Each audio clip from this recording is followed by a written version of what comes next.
Okay. And hello, everybody. Welcome to Hello. another episode of the podcast. Not just any podcast, the podcast. The podcast entitled Your Time Starts Now, a Taskmaster podcast. I'm Yeah, Joe. and I am also Joe, and this is the podcast that you are listening to right If now. I say I'm Joe, you're supposed to say I'm Emerson. Well, next time you say you're Emerson, and I'll say I'm Emerson, and then no one will know. Eh? Oh God.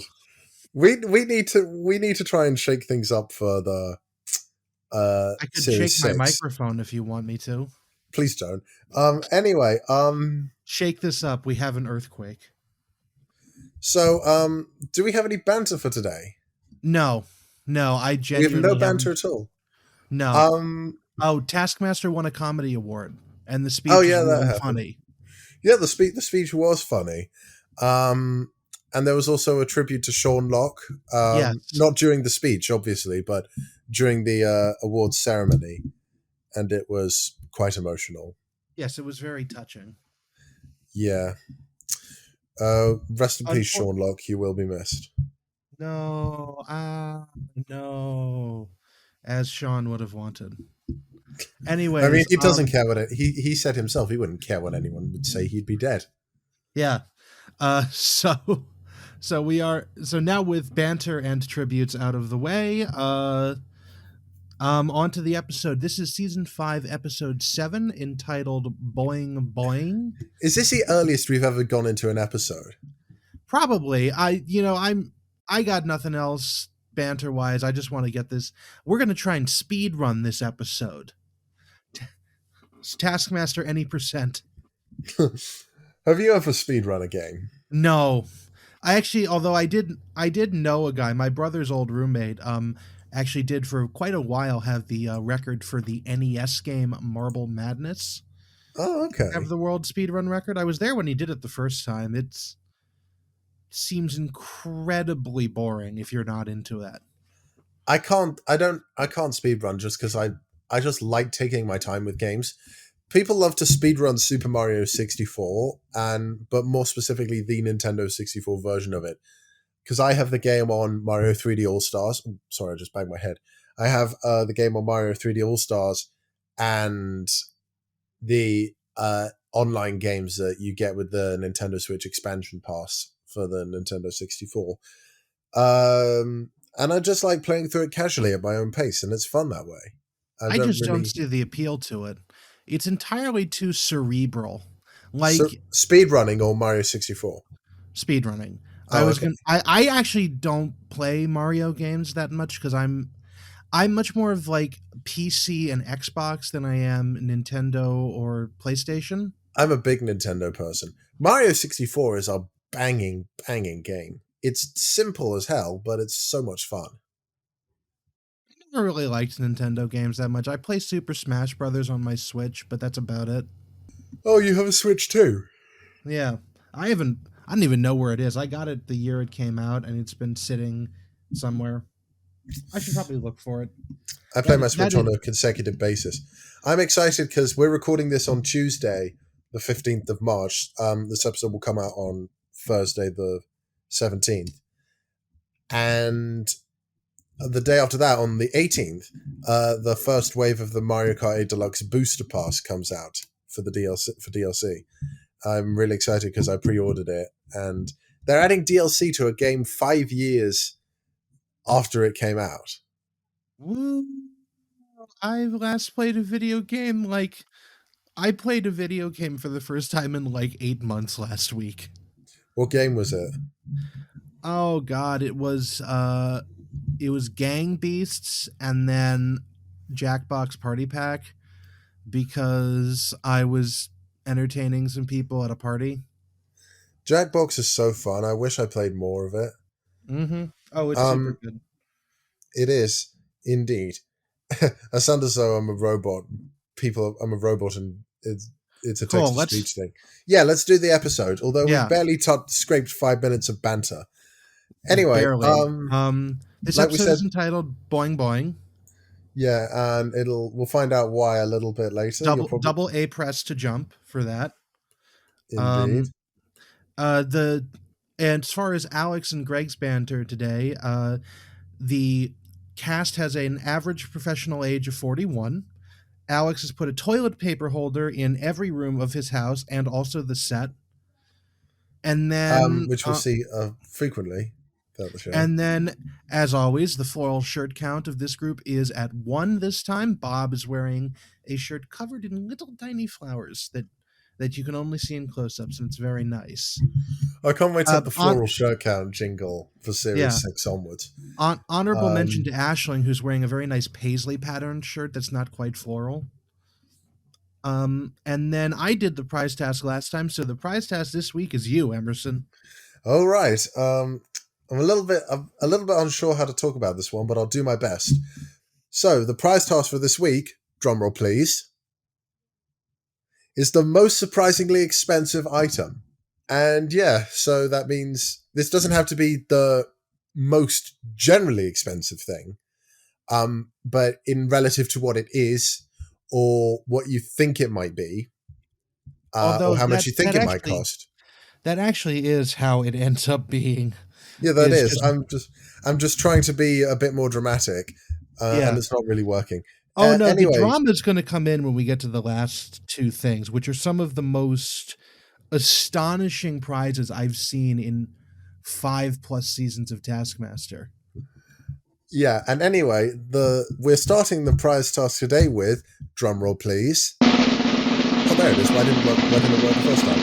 Ashley B. Yay! So, Ashling has brought in a pass for a 30-minute nap in Belfast Airport Business 13. Lounge.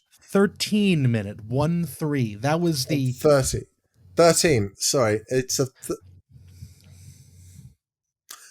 I'll have a look. It's a pass for a nap in the Belfast Airport Business Lounge before a long flight. Now, the way Ashling worded her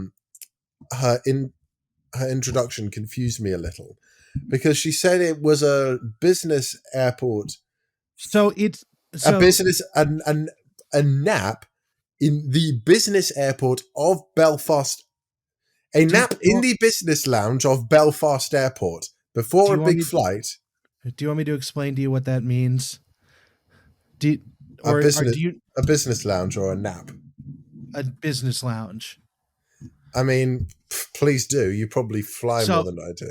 I do. I've been in business class. It's not a business lounge. It's usually like a premium lounge area, because airports are terrible. Airports are terrible because they're like transient spaces where you're not supposed to be there for very long, but because air travel has many delays in it, often you're there for many hours. So a lot of airports have lounges that are better. Most of them are run by airlines, but in smaller airports, like I imagine Belfast is, they are sometimes run either by the airport authority or by an outside company. And they usually are nice on the inside. They have like plush seats, bar, showers, food, that sort of thing. And Ashling was so tired because she had like a 6 a.m. flight, which probably means she got up at 4 o'clock in the fucking morning to go on this flight, that she paid £25, or actually it would be the equivalent amount in euros, because Belfast is Northern Ireland. That would be pounds.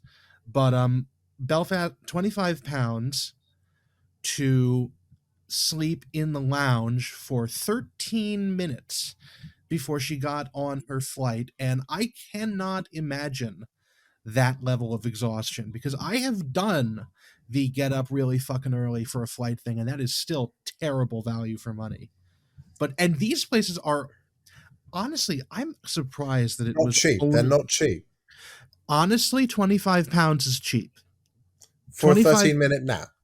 for getting into an airport lounge, like a premium lounge, is like, I have paid $80 to get into some of these places at bigger airports, Um, because sometimes if you're there for like 10 hours, it's worth it. I mean, I'm not a big fan of, like, sometimes I am, but sometimes I'm not a fan of long haul travel.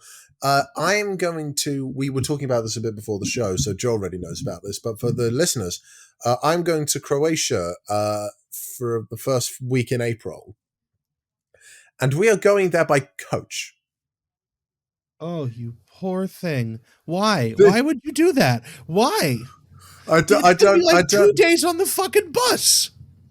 Well, okay, so it's going to be an overnight journey. Yes, that means I'm probably going to be sleeping on a coach, upright. What? I don't know. Okay. What do you mean that you don't know? You could just not go. Well, I want to go. I haven't been abroad in about 3 years, mainly Not because of by COVID. bus. Not by bus. Jesus Christ, Emerson. It'll make for some fun stories and like saying, No, "Oh it God, won't. well, I'll feel like I'm in some sort of survival movie in a way." Oh my It's like God. this will be like Desert Bus. He didn't tell me. You know, you fucking say that. I'm wearing the shirt that I bought from the Desert Bus for Hope charity shop, because that long run, that 24-hour live stream, have you ever watched that one? Oh no, I didn't get around to doing it. There's a charity live stream every year where they actually play Desert Bus continuously on a loop.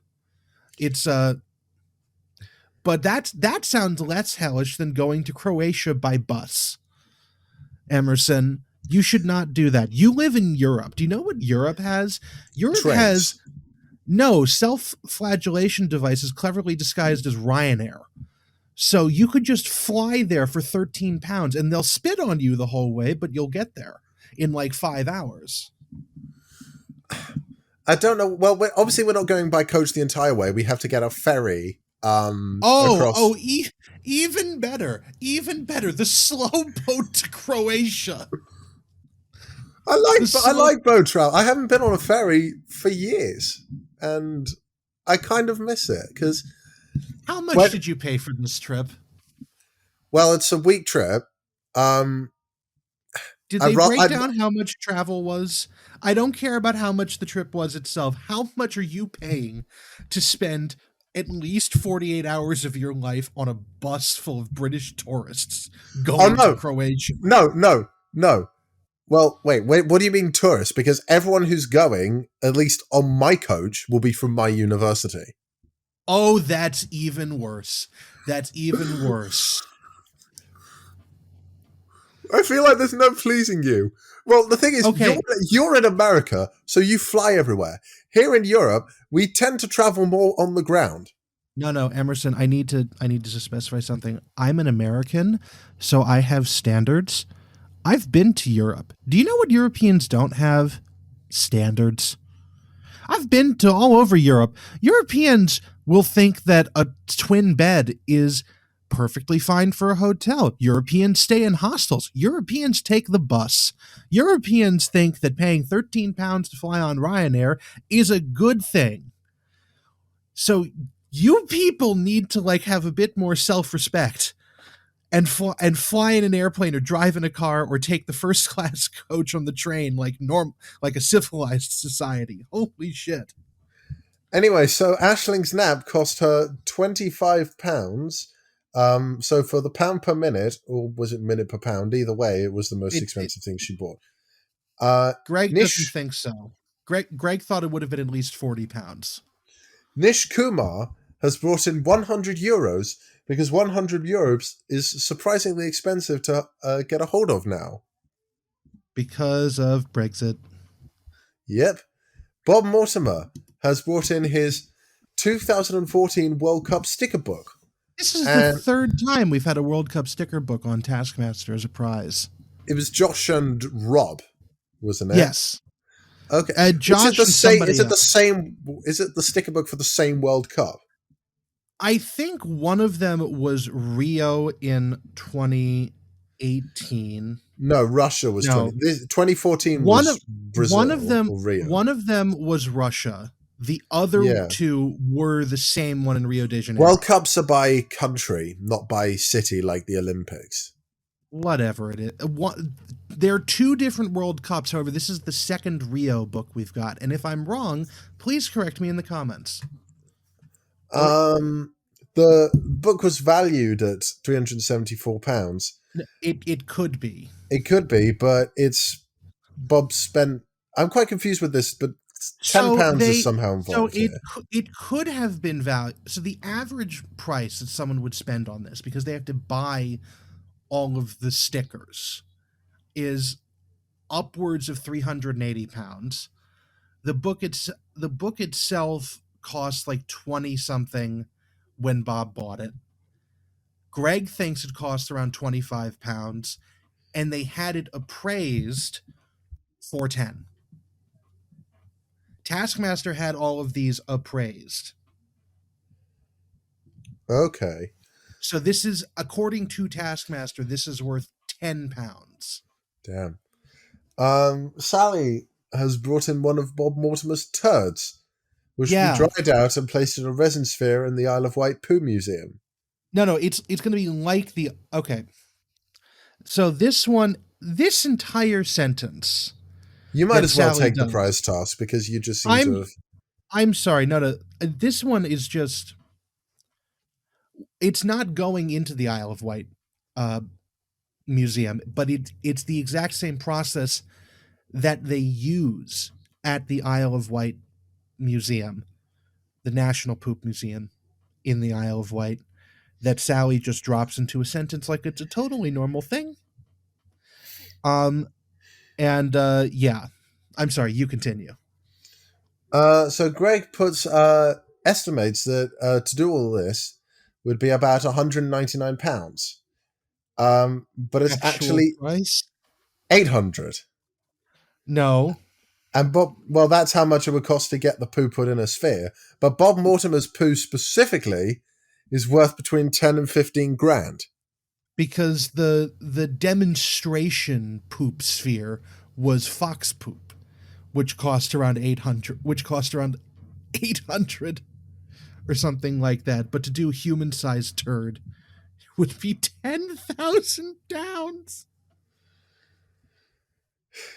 Is it just any human turd, or is it Bob Mortimer's turd specifically? I don't want to know the answer. Well, I mean, it'd make for a fun day out with the family, the National Poo Museum. Do you want to know the only joke I have ever learned about the Isle of Wight, and it is somehow poop themed? Is it from Top Gear? No, it sort of. James May wrote a book on one of his books, and he included this joke, and this was, what is brown and comes steaming out of cows? The answer is the Isle of Wight Ferry, because Cowes is one of the larger cities on the Isle of Wight. Spelled Cowes. Yeah. I should not have a poop appropriate joke for the Isle of Wight. I've not been to the Isle of Wight for a very long time, but I seem to remember it having like a popular steak restaurant or something. Steak is not what I would be thinking about now about when I think of the Isle of Wight. Anyway, Mark Watson. I nearly forgot about Mark. How could I? He has a garden gate. He's brought in a garden gate that joins into the communal gardens behind his house. Greg puts the value of the gate at about, what was it, £70 or £80? Somewhere in that ballpark. £80 plus 75 labor. Yeah, so somewhere in that ballpark. The gate itself is worth £18,000. £18,000. Because it joins up to the communal gardens. And Greg's so shocked that Alex is to use his loo roll. Yeah, it has to you have to pay into the communal garden fund in order to get a gate into the garden, and it's a multi-year fee, and that is apparently 18 grand. Yeah. Also, whoever wins will get access to the communal garden via Mark Watson's gate. Yes. That he's not. I don't think he's actually giving away the gate. He is not. Yeah, but he's giving access to the gardens. When they bring the prizes out at the end, there is a gate that is there on stage, and I don't know whether or not that's Mark's gate or not. I mean, if it is Mark's gate, I wonder how much he cost it. It'll only be more expensive to get it removed. Yeah, who knows? Anyway, the scores. Obviously, you cannot give Mark Watson anything lower than first place, so he snatches 5 points. Sally nearly had it with her Bob Mortimer's shit, but has got 4 points. Aisling and the real Bob Mortimer have got 3 points each because theirs are equally valuable. And then there's Nish. Or is it and And there's that Nish? and there's Nish. And there's Nish. Which is quickly becoming the subtitle for the series. Mm-hmm. Right. No Taskmaster Joe for this one. I agree with that perfectly. On to task 1. Which Joe can actually take without trying to interrupt me all the time. I'm sorry. And it's not your fault. Without you, that prize task would have been a shambles for me if you hadn't stepped in. Anyway, this is yours to do completely. Right. So they are back at the place where they filmed the multiple task one with the red pole and everything. And I think it's the same place where there's the boat task. This is all in the same sort of general area. They are standing out in the middle of a field. Drone shot for the intro, which you can actually, when Bob reads the task at first, you can hear the drone buzzing a little bit on the microphones because they use a drone to film this. Everyone is promptly blindfolded and handed a piece of bread.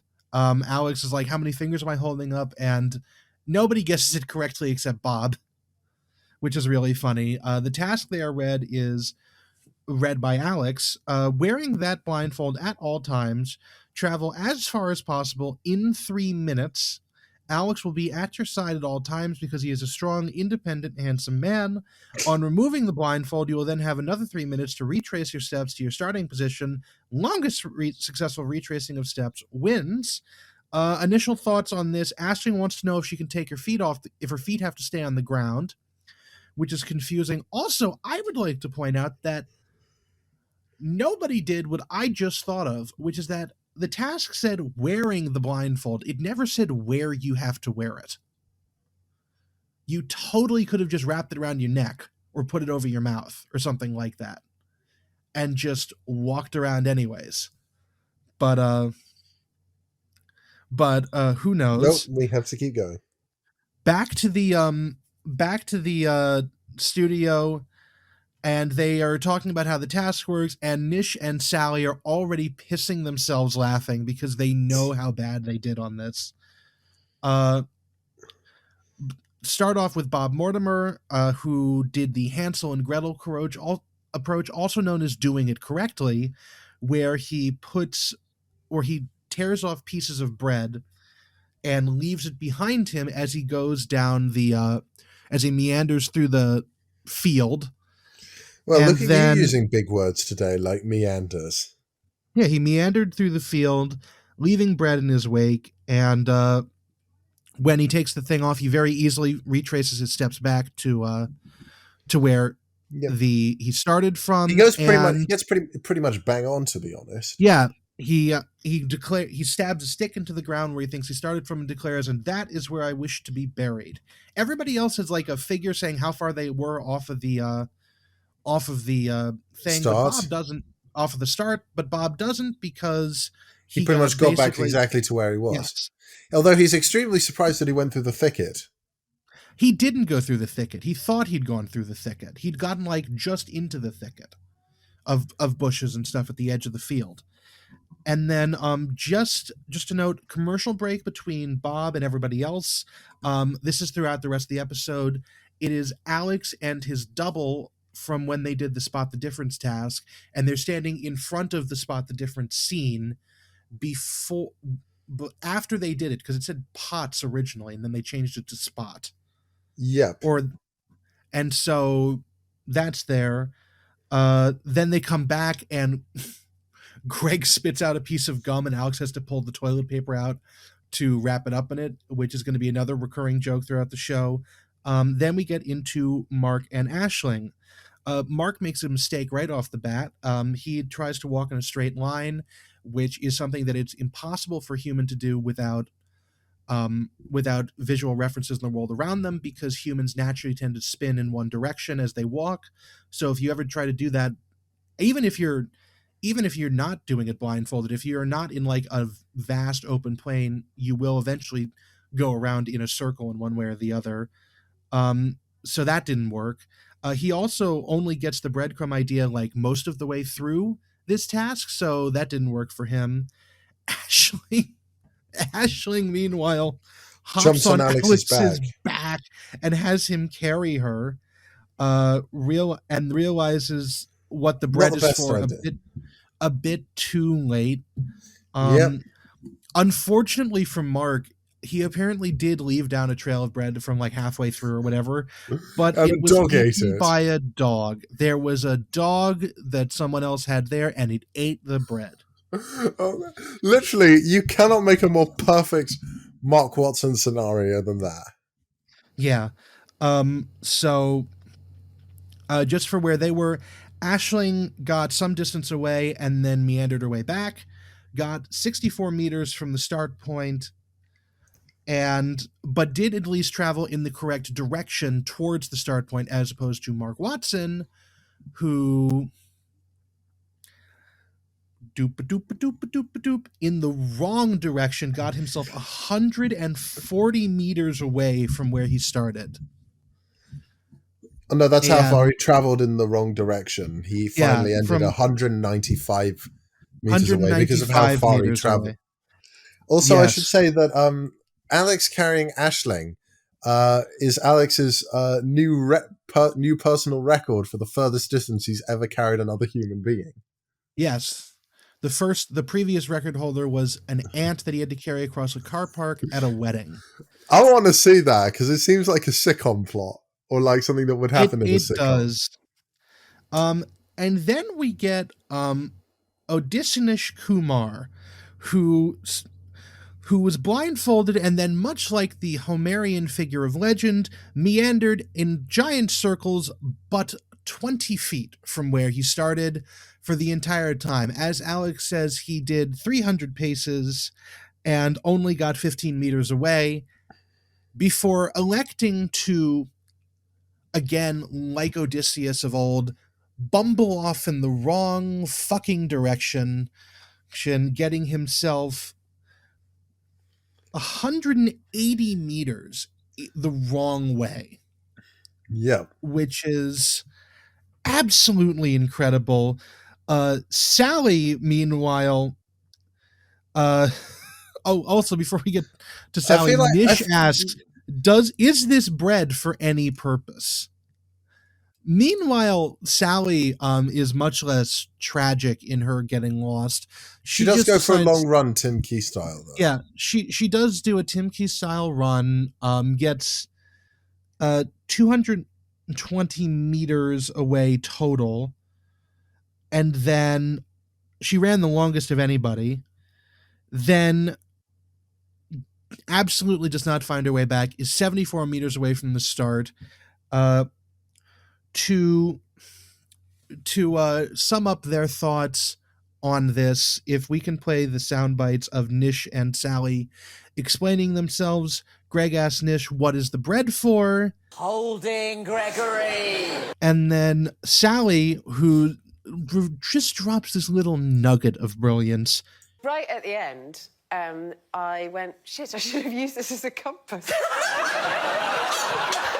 And then, yeah, this is just so bad. A dialect, or it's just not good.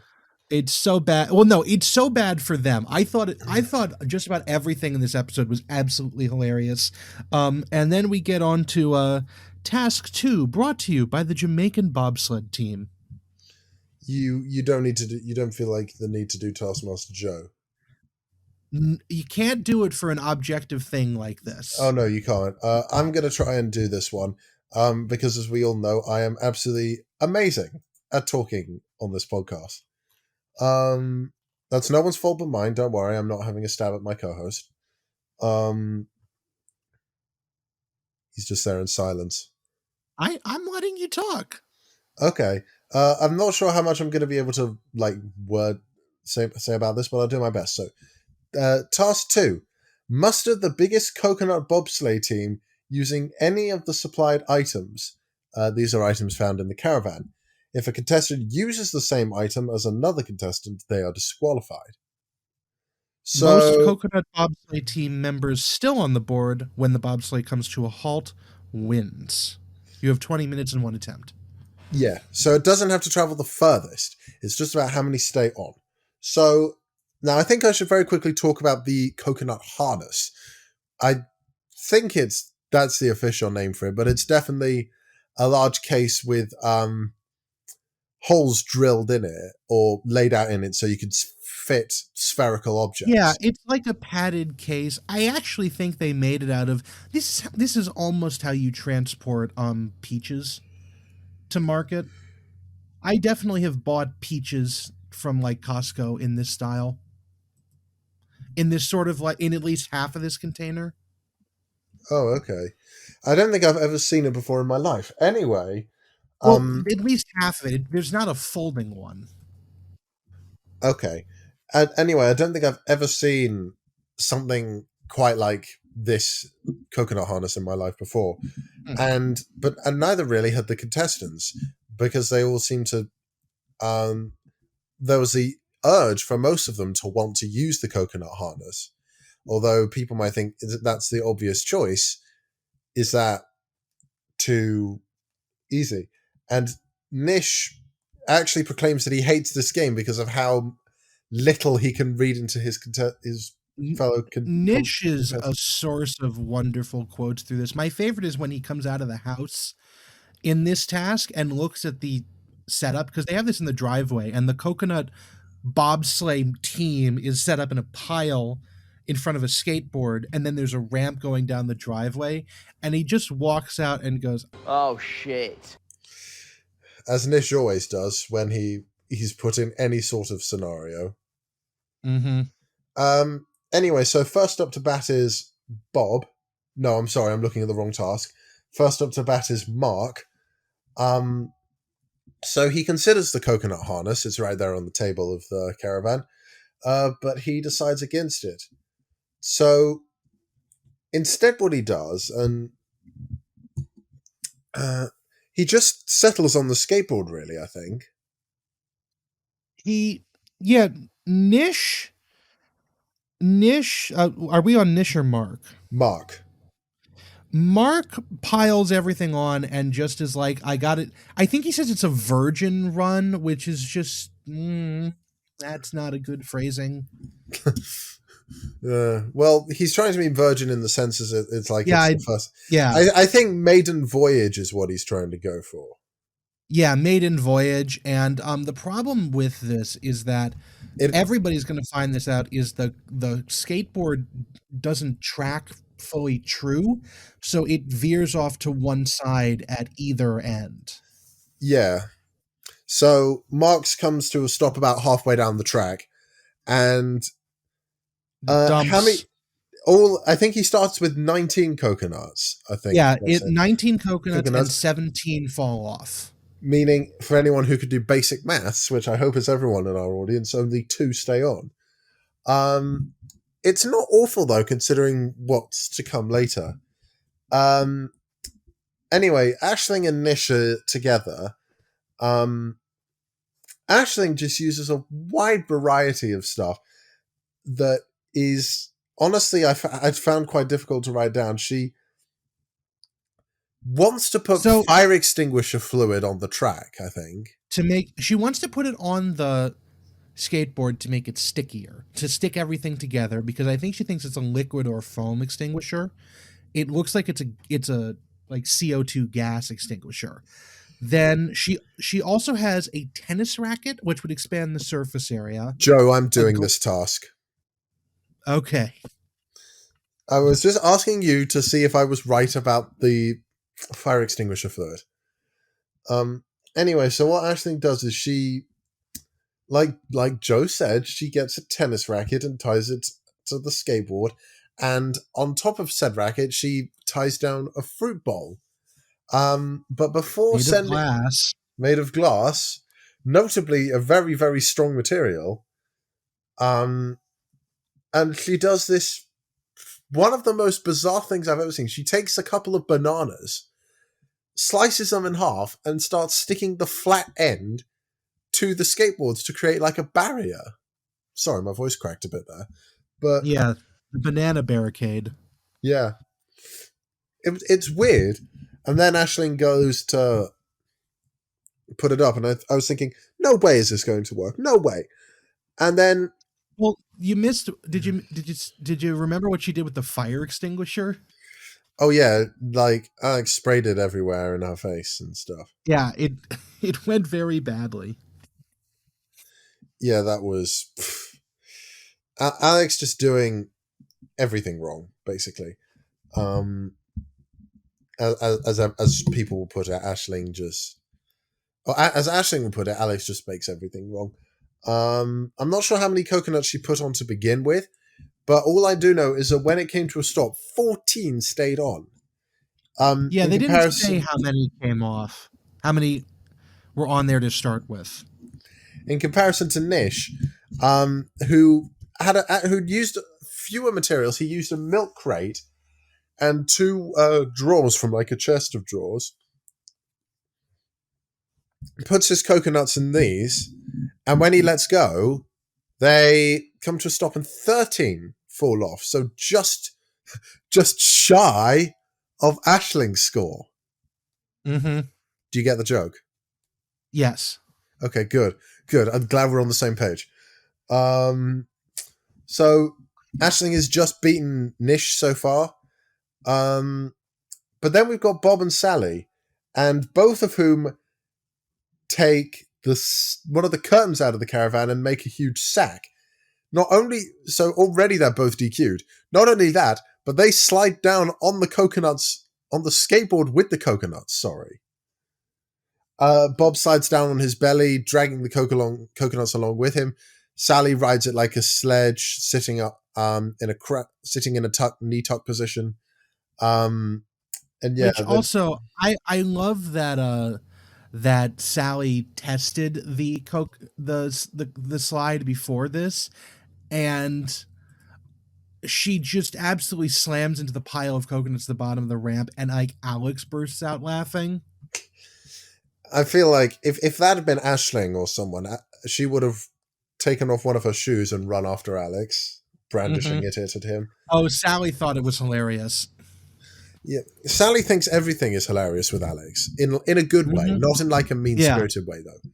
Anyway, I did make note of the music cue again because I'm partially slowly turning into you, partially still saying me. I wrote, we have the under the table music. Mm. In other words, the debajo de la mesa music. Yeah. I didn't know how to write debajo de la mesa because I couldn't be asked to Google a picture of the boat right away. Anyway, because Bob and Sally's attempts are null and void, because of their similar methods, they're both DQ'd. And so the scores are pretty self-explanatory. Aisling gets 5, Nish 4, Mark gets 3. Personally, I think Mark should have got slightly lower because the gap between him and Nish was so large. But it is what it is. And it will only get larger. Oh, yes, it will. There's currently 4 points separating the pair of them in this episode. Yep. So yeah, you can't really do Taskmaster Joe. Nope. There's not a lot of There's not a lot of subjective tasks in this episode. There's one. The flipbook task is subjective, but yeah, that's really the only one. We have to go to the polls for task 3. Another bloody referendum. Indeed. Vote for which contestant you think should receive 5 bonus points. The contestant who receives the most votes will receive 5 bonus points. You may vote for yourself. If, however, you vote for yourself and fail to receive the most votes, you will lose 2 points. There is a polling station set up in the caravan, which Nish does not think looks like an official polling place. Notably, a new music cue that we've never heard before is the Taskmaster theme they usually have when they're introducing it, but there's a news style, like the da-da-da-da-da-da thing they have when breaking news is being announced, intercut into the middle of that.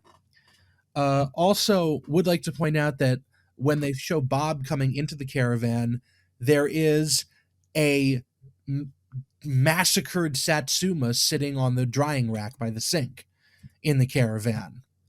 And also in the water cooler task from a couple episodes ago, the though there's a Satsuma on the water cooler. I don't know if I mentioned that. Which is There's as water the coolers as the everywhere on with these contestants. as is the ongoing I mean, Satsumas. Satsuma joke with Bob Mortimer. Immediate mind gaming from everyone as they try and figure out who's going to pick who. But Sally, in the end, just soul reads this entire thing, and she predicts that the boys will pick themselves. She and Aisling will vote for somebody else. Bob will vote for somebody else because he's a wild card. And so, which is true just in life. And then the news theme plays again. Nish yells democracy when he leaves. And then that's it. This is a very short task. Sally voted for Bob. Bob voted for Sally. Aisling voted for Sally. And then Mark and Nish voted for themselves, just like Sally predicted. Mark and Nish lose 2 points, which mean that we now get to show the scores of and there's Nish, which means that Nish Kumar, going into the third at the end of the third task in the show, has 4 points. This might be actually the lowest, if not one of the lowest, scores in Taskmaster history. Mel Gedroych got the lowest. No, Mel Gedroych has still got the lowest score in Taskmaster history. She got like 3 points in an episode. Yeah, I was going to say, if it wasn't this, it was going to be Mel. But Nish makes a very good... Or Richard Osman in one episode of Series 2. He got like 5. Yeah, but this is really funny because Nish actually wasn't doing well, but he wasn't doing badly. But now he's officially doing badly. Now Not he's just officially in this episode, but in the series. Now he's officially in the Kumar zone of just being utterly hopeless. Exactly. And now let's flip on over to task number 4. Hey, transitions. I'm trying. Anyway, we have the task of make a funny flickbook film. And the way this is set out is there's a large blank canvas on the floor and a camera directly above. The camera will take pictures of what's on the canvas. Does it say how many pictures it would take in total? No, it's just a flipbook film. Theoretically, you could just make a flipbook film with 2 pictures. So yeah, that's true. I feel like there's this really old cartoon, I think something called Paddy the Pelican, and it was mainly for a lot of its shots it would just play the same 5 frames back and forth. Yeah. And that's a valid way of doing it. Actually, I am going to comment when we get to Mark's version of this, Mark's attempt on this. I actually am going to comment on like on like something I noticed about it in like the frame, how many pictures it is, but we will see. Anyway, one other thing to notice is someone shat in Bob Mortimer's primary school sandpit on his first day. Which he just mentioned, and then of course in the studio he says it was sweet, which implies that he ate it. And I'm sorry that we have to think about that. I didn't even clock that until you said it, and I've literally, if I had a camera pointed in my face right now, you'd have seen my face cringe and coil not frustration. Yeah. Yeah. But anyway, speaking of Bob, he's created an instructional video on how to peel a banana. The banana goes in one ear and out the other, and through one eye in the other. And then he puts it in his mouth, and then it comes out unpeeled. Or just peeled. Yeah. And it's shot in black and white as well. Yeah. Or more like it's got a black and white filter put over it, but yeah. This is a very difficult task to... This one and the next one are very difficult to actually talk about in a fashion that is like a podcast. Comprehensible. But yeah, let's just go through it really quick because we're almost done. We might actually get the sub-hour episode. I mean, what a miracle that would be. Although I feel like we would have... I don't know if we'd be breaking new ground or something, but yeah. Speedrun any percent. I mean, we can't drag these episodes out. We dragged them out long enough. We kept them down a bit. You filled it too much with banter. We didn't have much banter today, but we're still making good time.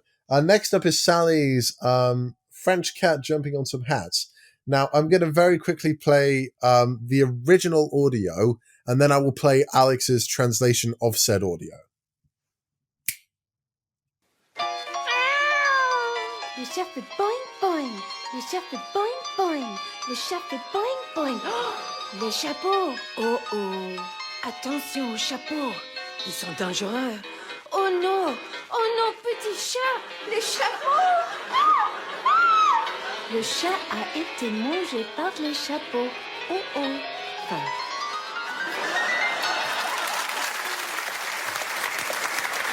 Do you want me to? I could translate it while you look at the flick. My French is not all that, so if you could translate it into English, I think I'd get a full understanding of the film. The cat is boing boing, the cat is boing boing, the cat is boing boing. The hat, uh-oh, watch out for the hats. The hats are dangerous. Oh, no, little cat. The hats. The cat has been eaten by the hat. Uh-oh.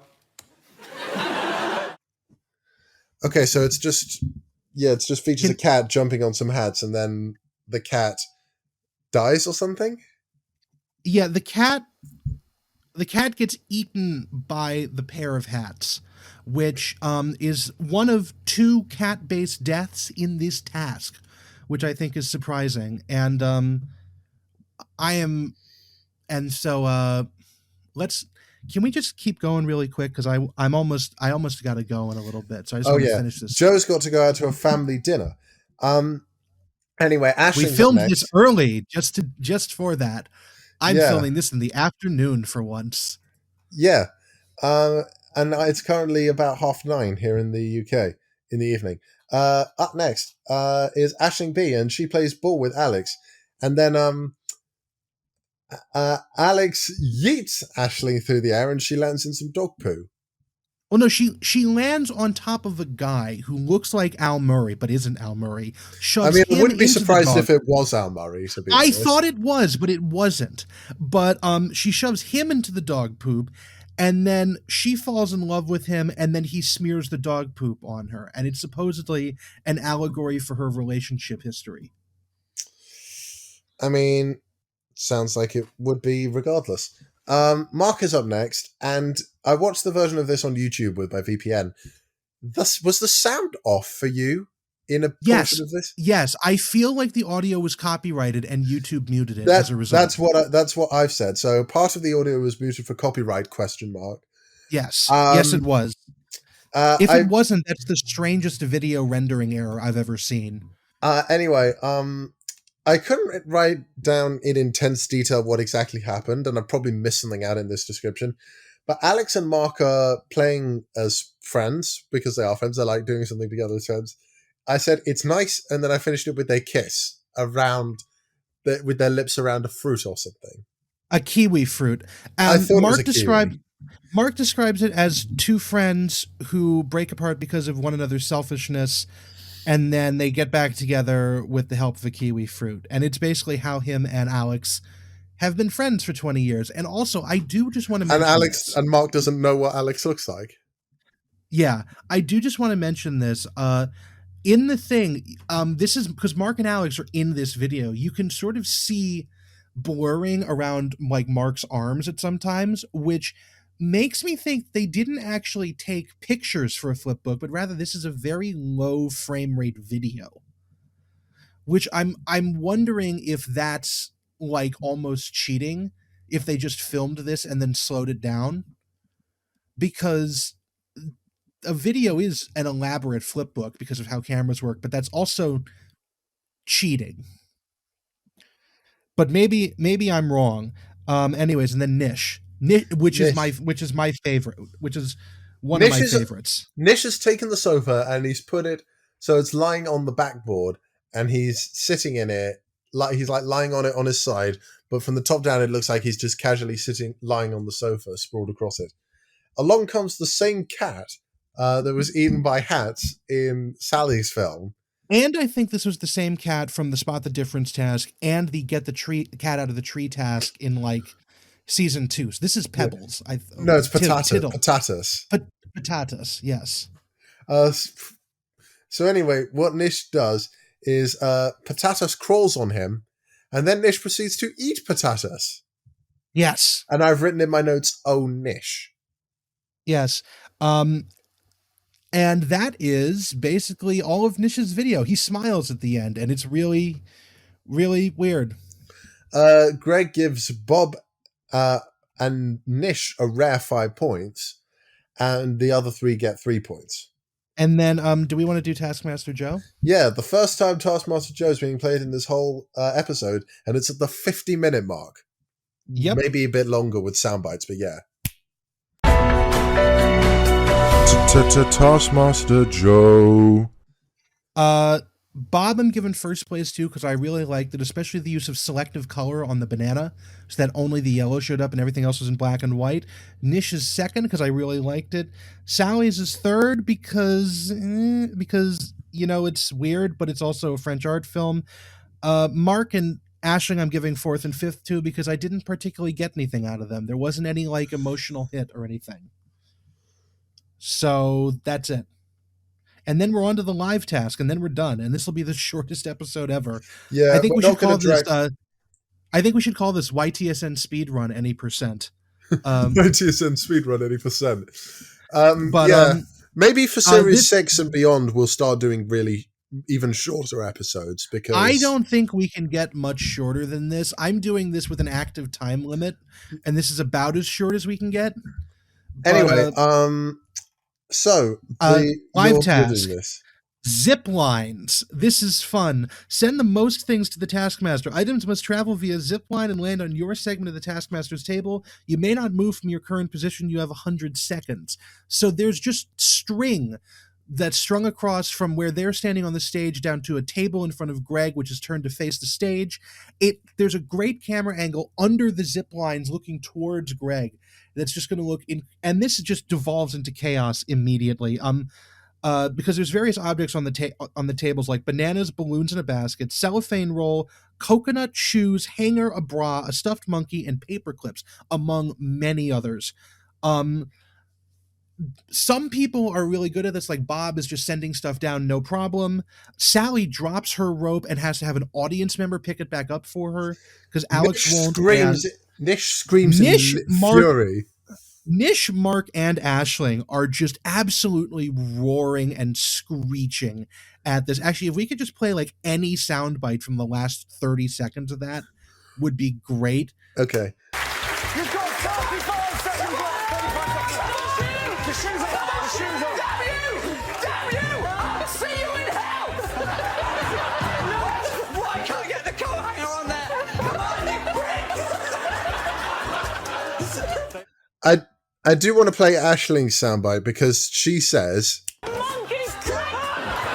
and taken out of context, that sentence is incredibly racist. Yeah, it is. Holy shit. I hadn't thought of that. Anyways, Mark, I think, actually steps off the mat at one point, but nobody notices, nobody cares, doesn't matter. It certainly isn't disqualified for it. He gets second place. I actually didn't even get everybody's scores other than Bob and Mark. Bob got 8, Mark got 5. Oh, I thought you were talking about these scores overall. How many things they got? I didn't even get that because it was just such a chaotic thing. I could give you the Nish threw a coconut at Greg. Oh yeah, and Greg screams "fuck off" at Nish because he nearly tried to kill him. Anyway, the scores for this task: Bob gets 5, Mark gets 4, Nish amazingly got 3, Aisling 2, and Sally 1. Yeah, and then at the end of the episode, Bob Mortimer wins the whole episode. Greg speaks French, which he delivers his closing monologue in, and they might have brought Mark Watson's Gate all the way out to wherever the hell they filmed this. I think it's Pinewood Studios in London. Yeah, they did. And that is the episode, basically. Yeah, that's it. Actually, because this will definitely be our shortest episode to date, not including that one bonus episode. Yeah. But yeah, this is our first sub-hour episode. We're not going to drag it on any longer than necessary because Joe needs to go. I might actually be able to edit this episode tonight. Okay, cool. Right. Bye.